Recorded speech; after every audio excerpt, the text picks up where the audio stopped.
بسم اللہ الرحمن الرحیم۔ اس قصے کی شروعات غزنی شہر کے پر رونق بازار سے ہوتی ہے۔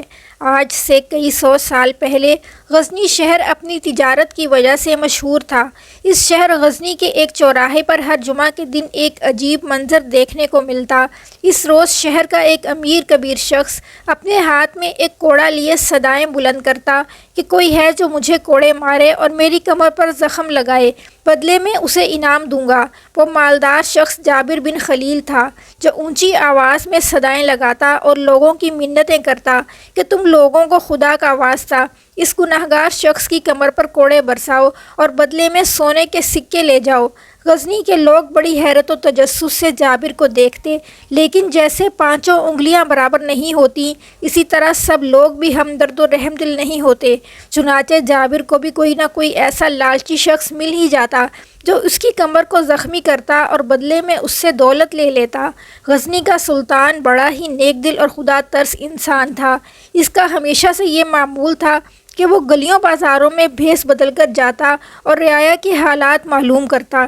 ایک روز اتفاق سے سلطان بھیس بدل کر بازار میں گشت کر رہا تھا کہ اسے ایک جگہ لوگوں کا ہجوم لگا ہوا نظر آیا۔ جب اس نے قریب جا کر دیکھا تو سخت حیران ہوا کہ ایک آدمی پر بری طرح کوڑے برسائے جا رہے ہیں اور اس کی کمر سے خون رس رہا ہے۔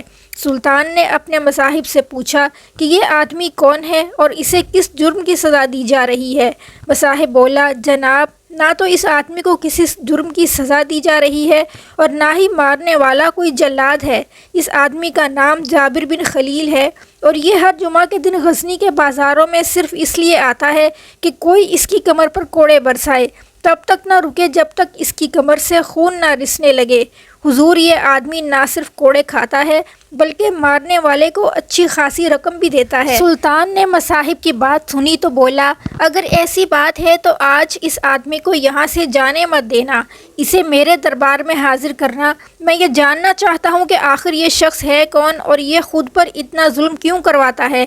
اگلے روز جابر کو سلطان کے دربار میں حاضر کیا گیا۔ جابر اپنی زخمی کمر کے ساتھ سلطان کے حضور پہنچا۔ سلطان نے جابر سے کہا کہ میں نے بازار میں اپنی آنکھوں سے تمہیں کوڑے کھاتے ہوئے دیکھا ہے۔ اب مجھے بتاؤ کہ تم اپنی کمر پر کوڑے کیوں کھاتے ہو اور اس کے عوض لوگوں کو رقم کیوں دیتے ہو؟ کہیں تم کوئی جادوگر تو نہیں؟ جابر بولا، میں آپ کے دربار میں زیادہ دیر کھڑے رہنے کا مستحق نہیں۔ دنیا میں شاید ہی مجھ جیسا کوئی بدبخت، لالچی اور ظالم ہوگا۔ میری آپ سے درخواست ہے کہ اس بدقسمت شخص کی داستان سننے میں اپنا وقت برباد نہ کریں۔ مگر سلطان کے اصرار کرنے پر جابر نے اپنی کہانی یوں بیان کی، حضور، غزنی سے کوسوں دور ایک بستی ہے جہاں کئی بار سال بھر بارش نہیں ہوتی، جس کی وجہ سے کھیتی باڑی نہ ہونے کے برابر ہے۔ اسی وجہ سے اس بستی پر غربت نے چاروں طرف ڈیرے جمائے ہوئے تھے۔ اس بستی میں ہر شخص غریب اور مفلوک الحال تھا، مگر صرف ایک شخص ایسا تھا جو نہایت دولت مند تھا۔ دولت کے جیسے انبار تھے کہ اللہ نے اس شخص کو اپنے خزانوں سے بے تحاشا نوازا تھا، لیکن حضور، وہ شخص انتہائی ظالم اور لالچی تھا۔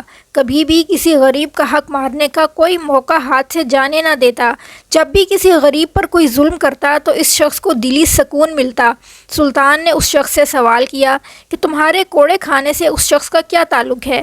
جابر بولا، جناب، بڑا ہی گہرا تعلق ہے، کیونکہ وہی شخص ابھی آپ کے سامنے کھڑا اپنی داستان بیان کر رہا ہے۔ میری ملکیت میں ایک بڑا پہاڑ تھا جس سے قیمتی پتھر نکلتا تھا۔ وہ پتھر بہت خوبصورت اور عمارتیں بنانے کے کام آتا تھا۔ غزنی میں شاید ہی کوئی محل ایسا ہوگا کہ جس میں اس پہاڑ کا پتھر استعمال نہ ہوا ہو۔ یہاں تک کہ آپ کے اس محل بنانے میں بھی اسی پہاڑ کے پتھر کا استعمال کیا گیا ہے جو اب بھی میری ملکیت میں ہے۔ میری بستی کے لگ بھگ تمام لوگ میرے پاس مزدوری کیا کرتے تھے۔ بستی کے لوگ مجبوراً اپنے خاندان کا پیٹ پالنے کے لیے مجھ جیسے ظالم شخص کو برداشت کرتے۔ میں نے مزدوروں کو اجرت دیتے وقت ایک خاص قسم کی شرط رکھی ہوئی تھی۔ میں مزدوروں کے دن بھر کی مزدوری کا معاوضہ دیتے وقت ان کی کمر کو دیکھتا اور اسی صورت میں اس مزدور کو اجرت دیتا کہ مزدور کی کمر پتھر اٹھانے سے زخمی ہو اور اس میں سے خون رس رہا ہو۔ شام کو غریب مزدور ایک قطار میں کھڑے ہو جاتے اور ہر ایک اپنی کمر سے کپڑا ہٹا ہٹا کر دکھاتا۔ جس کی کمر زخمی ہوتی اسے اس دن کی اجرت مل جاتی اور اس غریب کی کمر کا درد یہ سوچ کر ختم ہو جاتا کہ آج اس کے گھر والوں کو کچھ نہ کچھ کھانے کو مل جائے گا۔ میرے لالچ نے میرے دماغ پر ایسا غلبہ پایا کہ میں ایک ظالم درندہ بن گیا۔ میرے پاس دولت کی کوئی کمی تو تھی نہیں اور اس پر اللہ نے مجھے اولاد کی نعمت سے بھی نواز دیا۔ کہا جاتا ہے کہ جب انسان صاحب اولاد ہو جائے تو اس میں رحم دلی کا جذبہ بھی آ جاتا ہے، لیکن بیٹے کی پیدائش نے بھی میری آنکھوں پر بندھی ہوئی ظلم کی پٹی نہ کھولی۔ میرا بیٹا ابھی کم عمر ہی تھا، مگر مجھے ہمیشہ یہ محسوس ہوتا کہ وہ میری ظالمانہ کارروائیوں کو ناپسند کرتا ہے۔ اسی وجہ سے مجھے اپنے بیٹے سے نظریں ملانے کی ہمت نہ ہوتی، لہٰذا میں نے فیصلہ کیا کہ میں اپنے بیٹے کو پڑھائی کے بہانے شہر بھیج دوں گا تاکہ مجھے اپنے بیٹے کا سامنا ہی نہ کرنا پڑے۔ چنانچہ میرا بیٹا شہر کے ایک مدرسے میں پڑھنے چلا گیا اور کچھ عرصہ یوں ہی بیت گیا۔ کئی بار ایسا ہوتا کہ پہاڑی پر مزدوری کرتے وقت کوئی نہ کوئی مزدور شدید زخمی ہو جاتا۔ جابر کچھ دیر کے لیے خاموش ہو گیا، اس کی آنکھوں سے آنسو رواں تھے۔ سلطان اور اس کے درباری بڑے غور اور تجسس کے ساتھ جابر کی داستان سن رہے تھے۔ وہ آنسو صاف کرتے ہوئے پھر کہنے لگا، جناب، میرے مزدوروں میں سے ایک مزدور بہت کمزور اور ناتواں جسم کا مالک تھا۔ وہ مزدور 2 بیٹیوں اور ایک بیوی کی کفالت کرتا تھا، مگر پھر بھی سب سے زیادہ وہی مزدور میرے ظلم کا شکار بنتا۔ اپنی کمزوری کے باعث وہ اپنی کمر پر ایک کپڑا رکھ کر پتھر اٹھاتا اور شام کے وقت وہ مجھے دکھاتا کہ سب سے زیادہ اسی نے کام کیا ہے، لیکن میں اپنی شرط پر قائم رہتا اور اسے زخمی کمر دکھانے کا مطالبہ کرتا۔ جب وہ اپنے زخم نہ دکھا پاتا تو میں اسے خالی ہاتھ لوٹا دیتا۔ حضور، ایک بار تو ایسا ہوا کہ اس غریب نے 3 دن مسلسل کام کیا، مگر مسلسل تینوں دن اس کی کمر زخمی نہ ہوئی۔ میں دل ہی دل میں خوش تھا کہ بنا اجرت ادا کیے میرا کام ہوتا جا رہا ہے۔ میں نے اسے 3 دن لگاتار اجرت نہ دی اور اسے خالی ہاتھ ہی لوٹاتا رہا۔ ہر بار وہ غریب میرے سامنے آنسو بہا بہا کر التجا کرتا کہ اگر اجرت نہ سہی تو خدا را کچھ کھانے کو ہی دے دو تاکہ گھر والوں کا پیٹ تو بھر سکے۔ حضور، مجھے یقین ہے کہ اگر وہ غریب شخص کسی پتھر کے سامنے بھی اپنی التجا رکھتا تو وہ بھی پاش پاش ہو جاتا، مگر مجھ ظالم پر اس کا کوئی اثر نہ ہوا۔ اس کے بیوی بچے 3 دن سے فاقوں پر تھے۔ وہ غریب گھر جاتا تو اس کی بیوی اس سے تقاضا کرتی کہ کچھ کھانے کے لیے لائے کہ نہیں، اور وہ یہی جواب دیتا کہ آج بھی وہ مالک کی شرط پوری نہ کر سکا۔ حضور، چوتھے دن وہ آدمی جب شام کو اجرت لینے آیا تو مجھے یہ دیکھ کر بڑا ہی غصہ آیا کہ آج اس کی کمر زخمی تھی۔ میں تو یہ سوچ رہا تھا کہ آج بھی اسے اجرت نہیں دینی پڑے گی۔ بہرحال میں نے غصیلی نگاہوں سے دیکھتے ہوئے اسے اجرت دی۔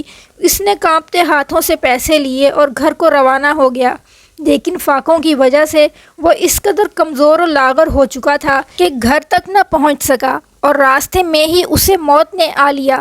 اگلے روز میرے دروازے پر دستک ہوئی تو میں نے دیکھا کہ ایک عورت میرے دروازے کے سامنے کھڑی تھی۔ اس کے گال پچکے ہوئے تھے اور ہونٹ خشک تھے، بس یوں سمجھ لیجئے کہ ہڈیوں کا ڈھانچہ تھی۔ اس کے پہلو میں اس کی 2 ننھی بیٹیاں بھی کھڑی تھیں جو اپنی آنکھوں میں ایک انجانا سا خوف لیے ہوئے مجھے دیکھ رہی تھیں۔ دراصل یہ اسی غریب کی بیوہ تھی کہ جس پر میں نے ظلم کے پہاڑ توڑے تھے۔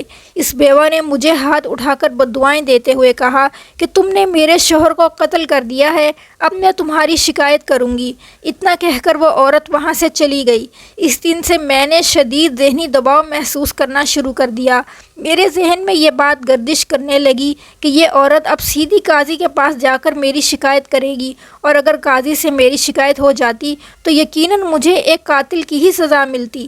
کچھ ہی دنوں بعد دروازے پر دستک ہوئی۔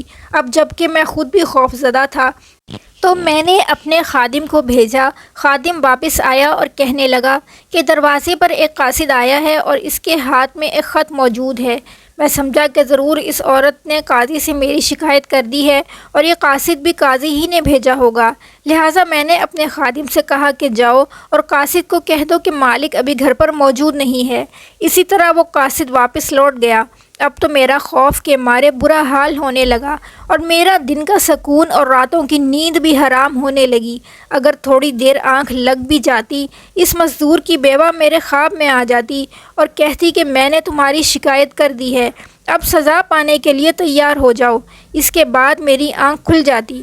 دوسری طرف وہ قاصد روزانہ میرے دروازے پر آتا اور میں ہر بار اسے کسی نہ کسی بہانے سے واپس بھیج دیتا، کیونکہ میں قاضی کے سامنے پیش نہیں ہونا چاہتا تھا اور یہی سوچتا تھا کہ شاید ٹال مٹول سے کام چل جائے گا۔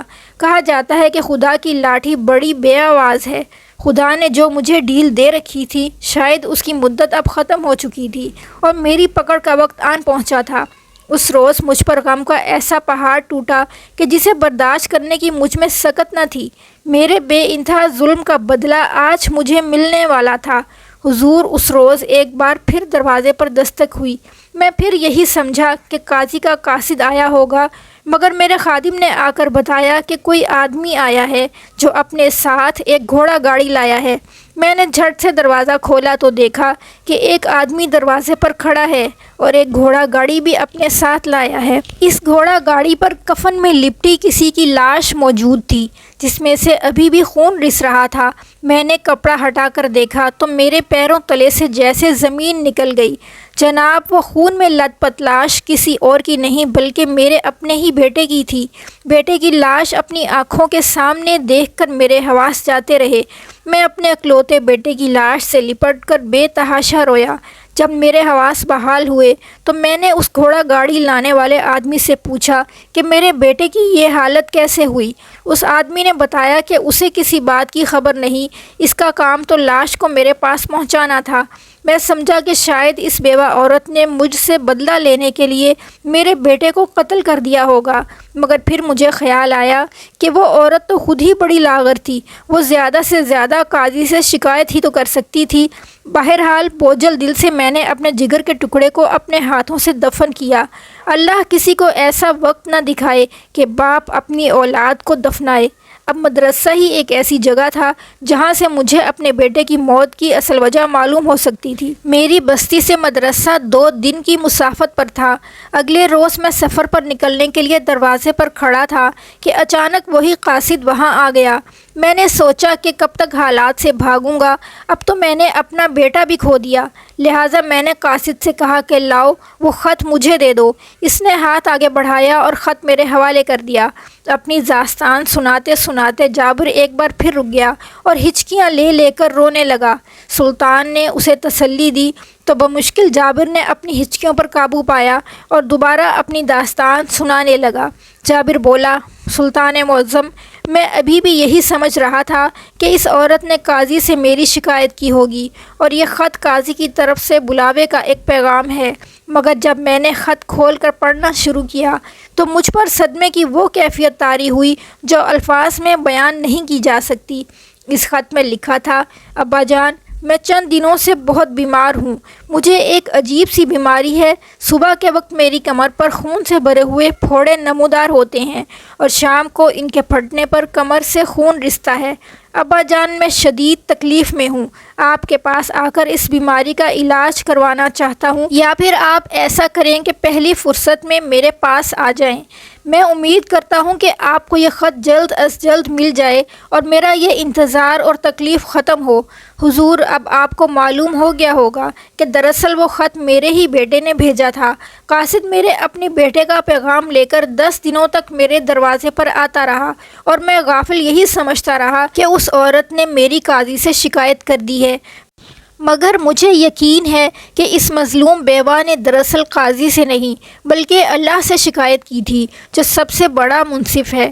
میں غزنی کے قاضی سے تو بھاگ سکتا تھا، مگر اس رب کی پکڑ سے کیسے بھاگتا جو پوری کائنات کا مالک ہے۔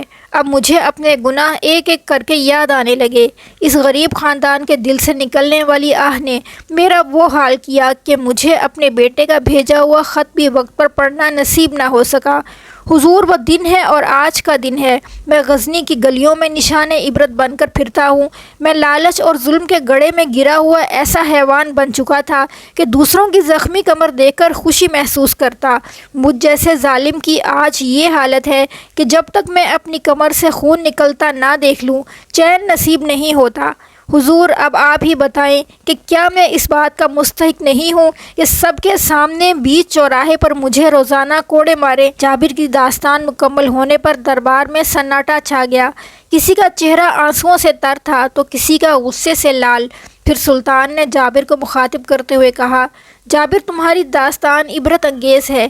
تم نے جو ظلم کیے اس کی سزا تمہیں مل چکی ہے۔ آخرت کا معاملہ اللہ کے ہاتھ میں ہے، لہٰذا تم خود پر ایسا ظلم کر کے مزید گناہ سمیٹ رہے ہو، کیونکہ اللہ ہرگز نہیں چاہتا کہ انسان اپنی ہی جان پر ظلم کرے۔ اب تمہیں میرا مشورہ یہی ہے کہ اپنی راحت اور سکون کی خاطر وہی دولت جس کی لالچ نے تمہیں آج اس مقام پر پہنچایا، اس دولت کو غریبوں کی بھلائی پر خرچ کرو۔ بے شک رب بڑا ہی مہربان اور توبہ قبول کرنے والا ہے۔ ناظرین، ویڈیو کے بارے میں کمنٹس میں اپنی رائے کا اظہار ضرور کیجیے اور ہمارے چینل کو سبسکرائب ضرور کیجیے۔ ویڈیو دیکھنے کا بہت بہت شکریہ۔